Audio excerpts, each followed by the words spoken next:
राष्ट्रवादी काँग्रेस शरदचंद्र पवार पक्षाचे आमदार संदीप क्षीरसागर आपल्या बरोबर आहेत। संदीपजी, एकीकडे बीडमध्ये पुन्हा एकदा हत्यासत्र सुरू झालंय का अशा पद्धतीने सवाल उपस्थित होतोय। विलास गुले हत्या प्रकरणामध्ये त्यांचे कुटुंबीय स्वतः केस पोलीस स्टेशनमध्ये जाऊन ठाण मांडतात आहेत। या सगळ्या हत्या प्रकरणामध्ये बजरंग बाप्पा सोनवणे यांच्या मुलाचा हात आहे अशा पद्धतीचा आरोप जो आहे तो कुटुंबियांकडून लावला जातोय। याच्यातली वस्तुस्थिती काय नक्की नेमकी? हे बघा, जे काही हे प्रकरण झाले हे चुकीचं झाले आणि या प्रकरणाचं कोणी समर्थन करणार नाही।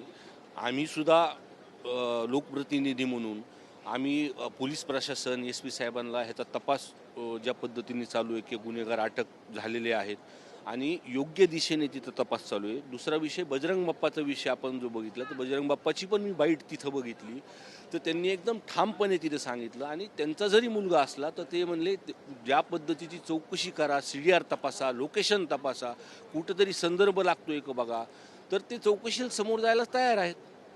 खरं तर पण या सगळ्या हत्या प्रकरणामध्ये पुन्हा एकदा मराठा विरुद्ध वंजारी असा वाद जिल्ह्यामध्ये पेटताना पाहायला मिळतो का? कारण की मस्साजोगमध्ये ज्या पद्धतीने संतोष देशमुख यांची हत्या झालेली होती सरपंच, त्यावेळेस मात्र हीच परिस्थिती निर्माण झालेली होती। मराठा विरुद्ध वंजारा अनेक आंदोलनं जिल्ह्यामध्ये निघालेली होती। आता मात्र ही सगळी परिस्थिती होते आणि तुमच्या नेत्यांवरती आरोप होतात। हे बघा, काही लोक ह्याचा गैरसमज करतात, तुम्ही सांगतो मी तसा आमचा जिल्हा एकमेक सगळं मिळून चालणारा जिल्हा आहे, ॲग्रेसिव्ह जिल्हा आहे आमचा। पण लोकांना सगळं कळतं त्याच्यामधलं कोण काय करतंय, कोण कुठून बोलतंय, कोण समाजाच्या नावाने करतंय, म्हणून सामान्य लोकांमध्ये ती प्रतिक्रिया तशी नाही आहे। परंतु या सगळ्या हत्या प्रकरणामध्ये काल तुमच्या जिल्ह्याचे नेते आहेत धनंजय मुंडे यांनी देखील आवाज उचललेला आहे सभागृहामध्ये। या सगळ्या हत्येची निष्पक्ष चौकशी झाली पाहिजे अशा पद्धतीची मागणी जी आहे ती धनंजय मुंडेकडनं होते। कुठेतरी धनंजय मुंडे या सगळ्या हत्या प्रकरणामध्ये दबाव आणतात आहेत का बजरंग बाप्पा सोनवणे यांच्या मुलाचं नाव आहे ना? मी काल ते काय सभागृहामध्ये बोलले ते मी बघितलं नाही, पण ते बोलल्यानंतर मी ह्याच्यावरती बोललेलो। परंतु पुन्हा एकदा सामाजिक समीकरण जे आहे ते जिल्ह्याचं बिघडताना पाहायला मिळतंय का ज्या पद्धतीनं ते मस्साजोगच्या प्रकरणात झालेलं होतं? हे बघा, जे राजकीय लोक जे आहेत ना त्या विषयावरती ह्याच्यावरती बिघडवायचा प्रयत्न करतात, पण सर्वसामान्य लोक आमच्या जिल्ह्यातले बिघडत नाही हे नक्की आहे। परंतु काही राजकीय पुढारी मात्र एकमेकांना टार्गेट करण्यातच धन्यता मानतात आहेत का या सगळ्या प्रकरणात?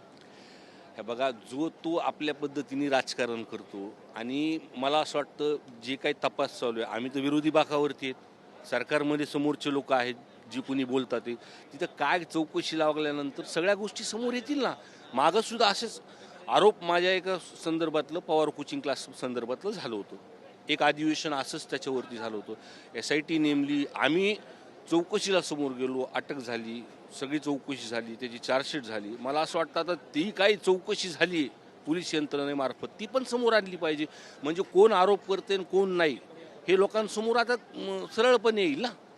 खरं तर धन्यवाद संदीप क्षीरसागरजी, तुम्ही आमच्याशी बातचीत केली। खरं तर बीड जिल्ह्यामध्ये जी काही विलास गुले यांची हत्या झाली आहे या सगळ्या प्रकरणात निष्पक्ष अशी चौकशी झाली पाहिजे आणि आरोपींना शिक्षा झालीच पाहिजे, परंतु यामध्ये राजकारण कोणत्याच पद्धतीचं झालं नाही पाहिजे असं थेट मत जे आहे ते आमदार संदीप क्षीरसागर यांनी आपल्याशी बोलताना व्यक्त केलेलं आहे। व्हिडिओ जर्नलिस्ट योगेश गुरवसह अक्षय मंकणी, TV9 मराठी, मुंबई।